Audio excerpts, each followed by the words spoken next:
Hello, happy new year to you. Reka nizere ko ubonye aya makuru utarafata umwanzuro wo kwishyura inzu wabonye.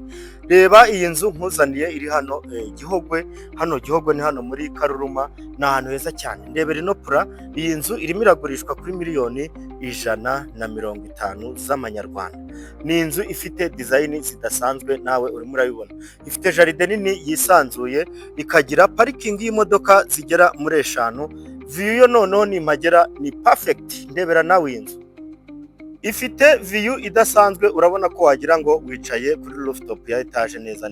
Tukinjira hano dusanganirwa n'akabaraza keza cyane gafite design zidasanzwe, tugahita dukomeza tukagera muri salo nini cyane kandi yisanzuye.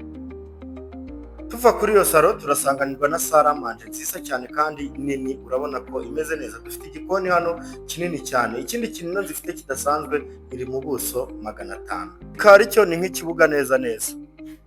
Ni video ngufi rero, ushaka kureba video irambuye wajya kuri YouTube channel yacu ya Kigali House. Ciao ciao.